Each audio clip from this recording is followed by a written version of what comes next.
우리는 삶을 살아가면서 본능적으로 이기고 싶어 합니다. 누구도 지고 싶지 않는 것입니다. 그래서 시험에서도 이기고 싶고 경쟁에서도 이기고 싶어 합니다. 직장에서는 성과를 내고 싶어 하고 관계 속에서는 내가 옳다 주장하며 나를 나타내 보이려고 합니다. 그래서 세상에서는 늘 우리에게 속삭입니다. 강한 자만이 살아남는다. 그래서 늘 승리하고 이겨야 한다라고 우리에게 말합니다. 그래서 우리는 강한 자가 되기 위해서, 이기는 자가 되기 위해서 어려서부터 훈련을 받습니다. 공부를 합니다. 체육관에 가서 운동을 합니다. 그래서 내 스스로가 스펙을 쌓고 강한 자가 되어서 세상에서 살아남으려고, 세상에서 이기는 자가 되려고 늘 노력합니다. 그런데 오늘 말씀은 정반대의 이야기를 하고 있습니다. 오늘 말씀의 제목입니다. 지는 것이 이기는 것이다. 예수님은 어떻습니까? 예수님께서는 십자가에서 철저하게 지셨습니다.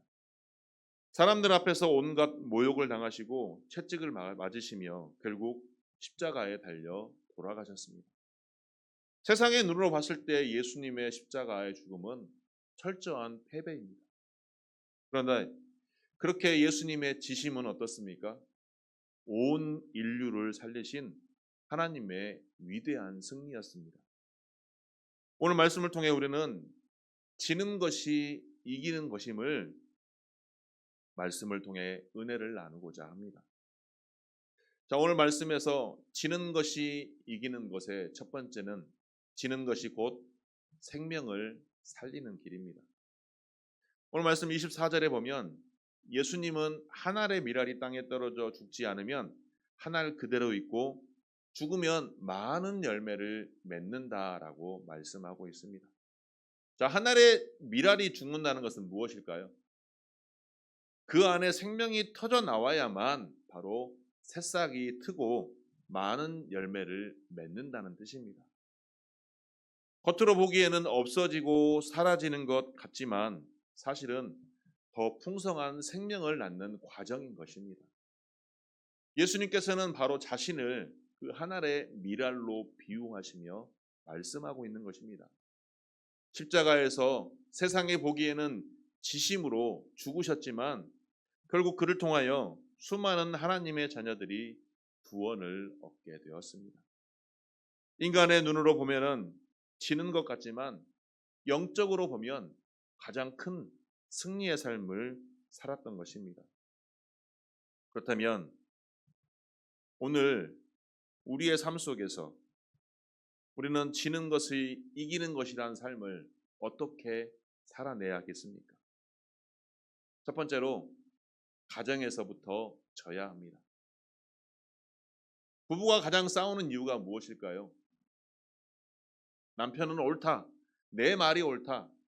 아내는 아니다. 내가 맞다라고 끝없이 주장하다 보니 싸움이 끝이 나질 않습니다. 하지만 한 사람이 져주면 그 자리에서 생명이 살아납니다. 가정에서 말싸움에서 내가 이기면 그 잠깐은 기분이 좋을 수 있지만 어떻습니까? 가정 안에 평화는 깨집니다. 그러나 반대로 져주면 어떻습니까? 그 순간은 내가 억울할 수는 있지만 가정의 분위기는 살아납니다. 저도 들은 예화이지만 늘 아내와 사소한 다툼을 하는 남자 집사님이 있었다고 합니다. 그런데 어느 날 주일에 말씀을 듣고 결단했다고 합니다. 내가 져야 우리 집이 산다. 그래서 그 후로는 그 남자 집사님이 아내의 말에 반박하지 않고 먼저 져주기 시작했다고 합니다. 그랬더니 집안 분위기가 달라져서 다툼이 사라지고 대화가 살아나고 결국은 친함까지 회복이 되는 역사가 일어났다고 합니다. 사랑하는 성도 여러분, 져주는 것이 곧 사랑입니다. 내가 져야 그곳에 생명이 피어납니다. 질 수 있겠습니까? 내 의견을 상대방에게 말하기 전에 상대방의 말을 먼저 듣고 그 말을 내가 경청할 수 있는, 그래서 우리의 가정이 하나님의 사랑이 넘쳐나는 우리 바른길교회 모든 성도님들의 가정이 되기를 축복합니다. 둘째로는 교회 공동체 내에서도 져야 합니다. 교회 안에서 행사를 하거나 교회 안에서 무슨 일을 하게 되면 다양한 의견들이 나옵니다. 콘티를 정할 때도 그렇습니다. 콘티를 정해서 찬양을 불렀더니 어떤 나이 드신 권사님이 오셔서 목사님 도대체 무슨 찬양을 하는지를 모르겠어요. 찬송가만 열심히 불렀습니다. 젊은 청년들이 와서 너무 지루합니다. 행사를 준비할 때도 의견들이 많이 엇갈립니다. 그런데 모두가 자기 고집만 내세우다 보면 교회는 어떻게 되겠습니까? 결국 분열이 됩니다. 누군가는 져주고 양보하고 섬길 때 공동체가 살아나며 세워지는 것입니다. 누군가 의견을 냈을 때 설사 내 뜻과 맞지 않더라도 이렇게 한 번쯤은 말해봤으면 좋겠습니다. 당신의 의견이 매우 훌륭합니다. 그 의견을 내가 섬겨보겠습니다. 그렇게 말할 때 그곳에서 열매가 맺히는 줄 믿습니다. 내 의견을 관철시키려고 하기보다 상대방의 의견을 들어주고 함께 고민하고 함께 맞춰서 세워가려고 하는 그 공동체가 우리 교회 공동체가 되기를 소망합니다. 주님의 몸된 교회를 위해 내가 져줄 때 그 져줌이 곧 열매가 됩니다. 교회는 이기는 사람들이 모인 공동체가 아니라 더 줄 줄 아는 사람들이 모인 공동체입니다. 예수님께서 십자가에서 져 주셨기에 교회가 세워졌듯이 우리가 져줄 때 교회는 살아날 줄 믿습니다. 그 살아나는 교회가 우리 교회가 되기를 소망합니다. 셋째는 직장과 사회에서도 져야 합니다. 직장에서 정직하게 일하다 보면 어떻습니까? 때로는 손해보는 일이 너무나도 많습니다.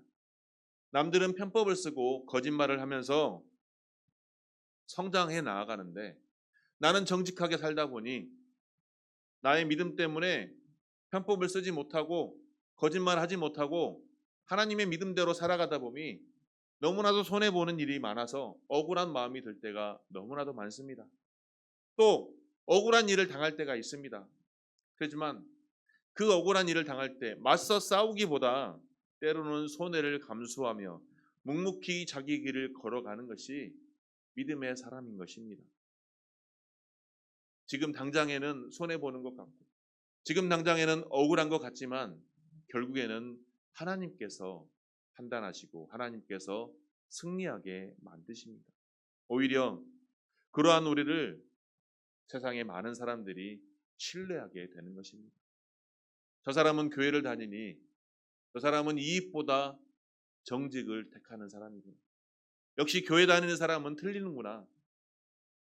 이러한 신뢰가 결국 열매를 맺게 보는 것입니다.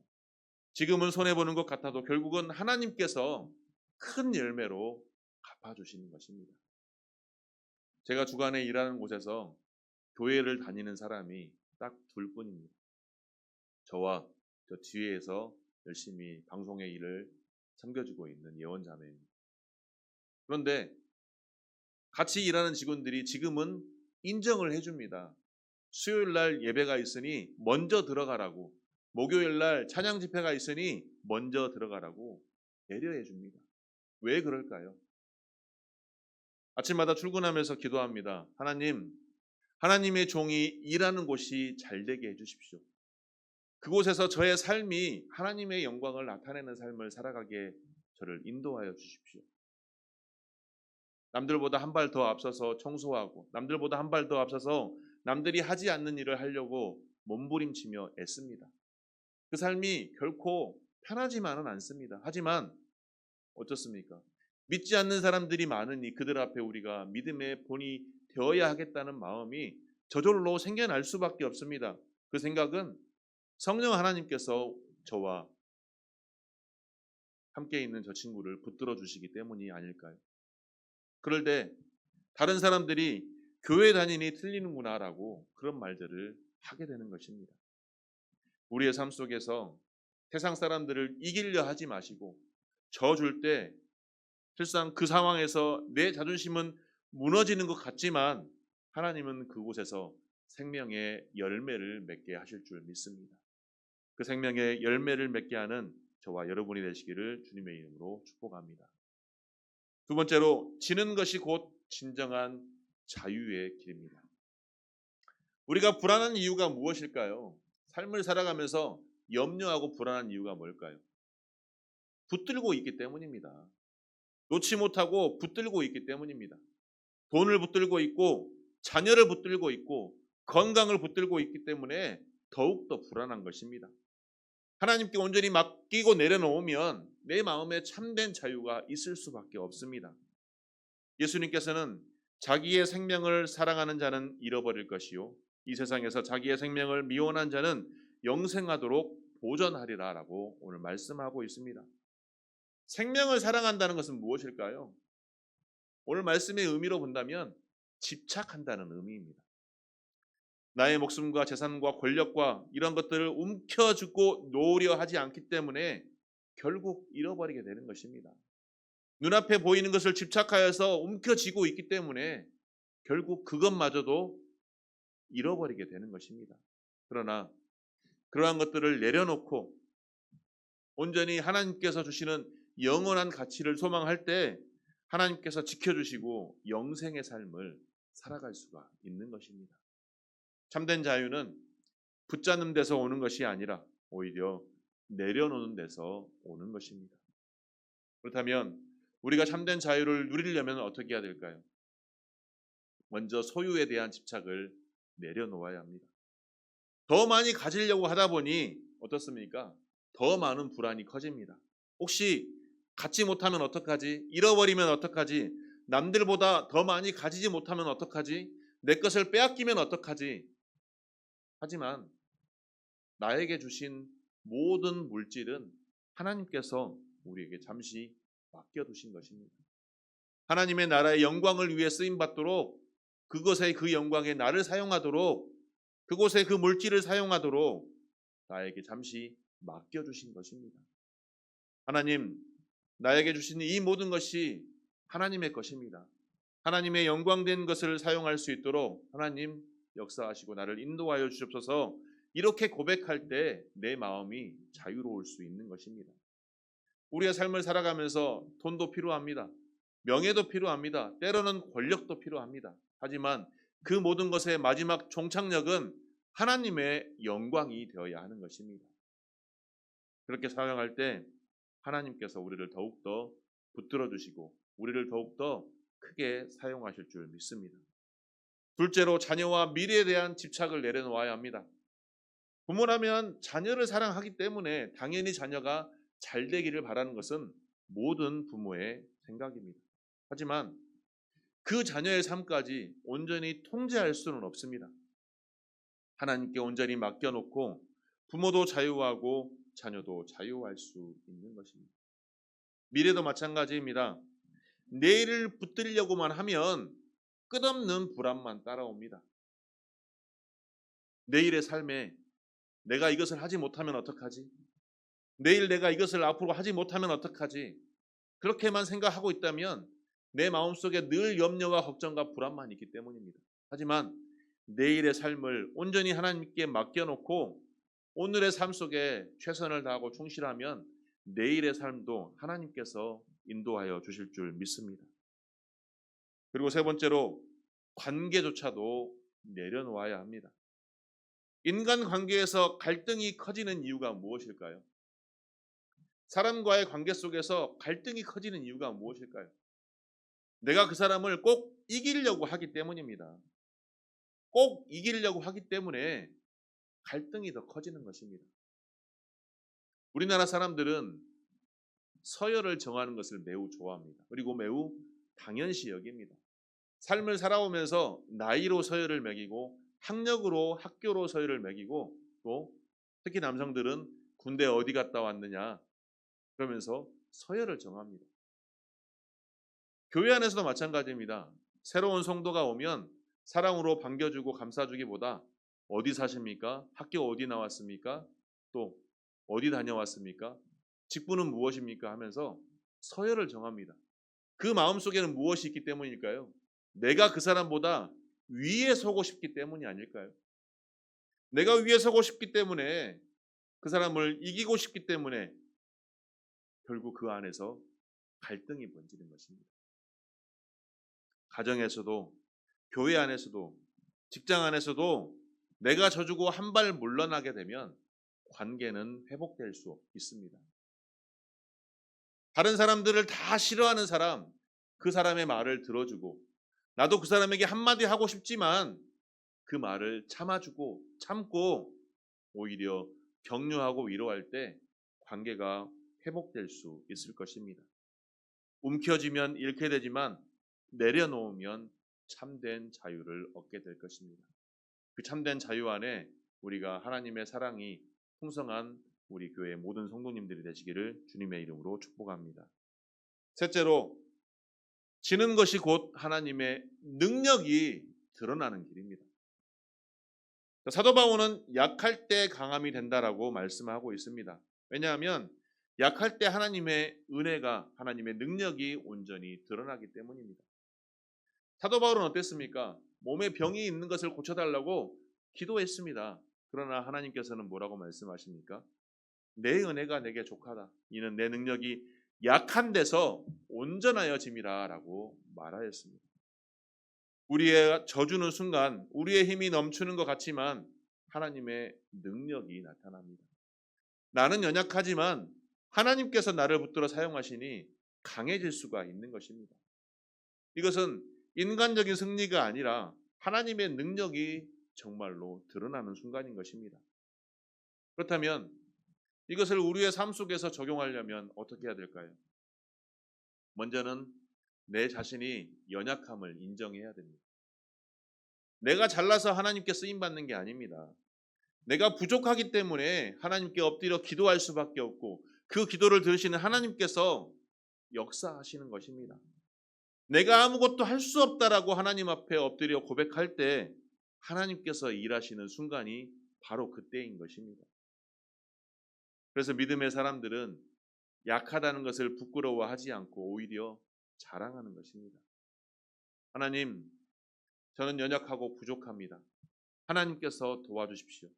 하나님께서 역사하여 주셔서 하나님의 일을 저를 통해 행하시옵소서. 그래서 하나님께서 영광 받으시옵소서. 교회 사역을 하면서 이러한 일들을 참 많이 경험했습니다. 하나님께서 감동을 주셔서 어떠한 일을, 어떠한 사역을 준비하고 계획할 때 다른 사람은 안 된다고들 말을 많이 합니다. 이렇게 하면 예산이 많이 들어서 안 된다고 합니다. 이렇게 하면 사람들이 없어서 할 수 없다라고 합니다. 하지만 기도할 뿐입니다. 하나님, 하나님의 일은 하나님께서 계획하시고 하나님께서 진행하시고 모든 것 하나님께서 영광 받아 주옵소서. 하나님께서는 하나님의 일을 계획하시고 하나님께서 친히 진행하시고 하나님께서 스스로 영광까지 받으십니다.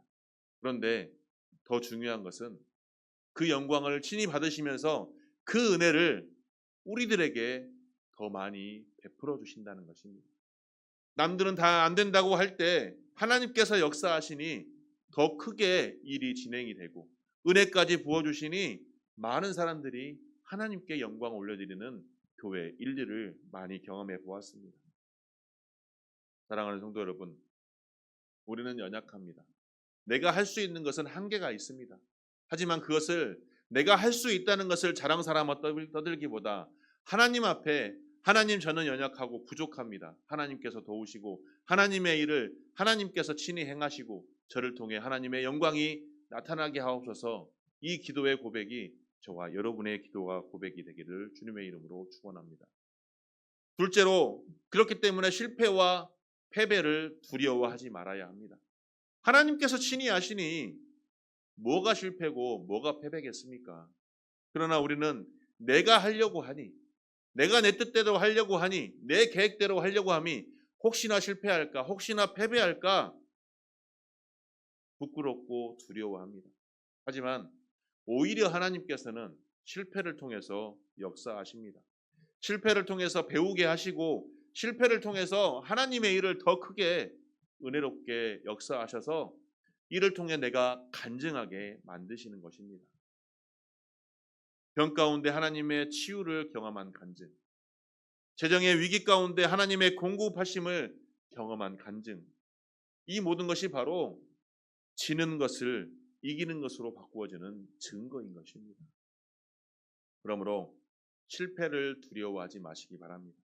하나님은 그 실패조차도 하나님의 역사로 사용하십니다. 그렇기 때문에 우리는 세 번째로 십자가의 길을 선택해야 되는 것입니다. 십자가는 어떻습니까? 세상적으로 보면은 패배입니다. 지는 것입니다. 하지만 그 길이 부활과 영광으로 이어집니다. 내가 십자가를 진다는 것은 편안함보다는 희생을 택하는 것입니다. 섬김을 택하는 것입니다. 그래서 매우 불편하고 힘듭니다. 남들이 하기 싫은 것 내가 해야 됩니다.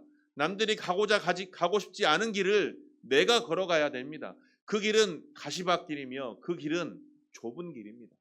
그러나 그 길을 선택할 때 하나님의 능력이 나타난 줄 믿습니다.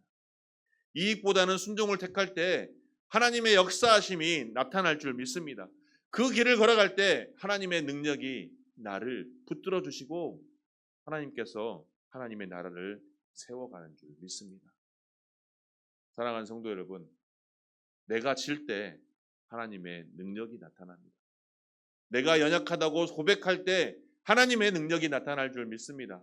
내가 연약하여 십자가 질 때 그 십자가 나 혼자 지는 것이 아니라 우리 주님께서 함께 져 주심으로 나는 힘들이지 않고 그 길을 걸어갈 수 있는 것입니다. 약한 것 같지만 하나님의 능력이 나타나 모든 것을 하나님의 뜻대로 행하시며 하나님께서 친히 홀로 영광 받으시지만 우리에게 더 없는 은혜로 역사하여 주십니다. 그러므로 지는 것이 이기는 것입니다. 예수님께서 십자가에서 지셨기 때문에 오늘 우리가 구원받아 이렇게 함께 하나님께 예배로 영광 돌릴 수 있는 것입니다. 또 우리는 하나님의 구원받은 자로 약속받은 사람들입니다. 그러므로 내가 지는 것을 부끄럽게 여기지 마시고 자랑 삼으시기 바랍니다. 예수님께서 십자가에서 지셨듯이 나 또한 예수님의 십자가 지고 이웃을 사랑하며 하나님의 말씀대로 순종하는 삶으로 지는 삶을 살아가겠습니다라고 고백할 수 있는 저와 여러분이 되기를 소망합니다. 미국 남북 전쟁 때 링컨 대통령이 원수 같은 포로들을 어떻게 대할지 묻는 장군에게 이렇게 말했다고 합니다. 그들을 내 친구로 만들면 원수는 사라지는 것이 아닌가. 세상의 눈에 약해 보이지만 그것이 진짜 승리였습니다. 부교육자 생활을 하며 저에게 험담하는 사람, 저를 공격하는 사람 맞서 싸우기보다 하나님 저는 연약하여서 할 수 없으니 하나님께서 해결하십시오라고 기도했을 때 어느 순간부터 하나님께서 역사하시고 하나님의 일이 행해지는 것들을 참 많이 경험했습니다. 맞서 싸우기보다 져 보시기 바랍니다. 지는 것은 생명을 살리는 것입니다. 지는 것은 참된 자유를 얻을 수 있는 길입니다. 지는 것은 하나님의 능력이 드러나는 길입니다. 우리 가정에서, 우리 교회에서, 직장에서 지는 것을 통해 오히려 승리할 수 있는 저와 여러분이 되시기를 소망합니다. 지금 당장은 약해 보이고 지금 당장은 손해보는 것 같고 지금 당장은 고난의 길일자 할지라도 하나님께서 우리를 승리의 삶으로 이끌어 주실 줄 믿습니다. 그러므로 십자가의 길을 따르며 지는 것이 이기는 것의 은혜를 누리는 우리가 되기를 주님의 이름으로 축원합니다.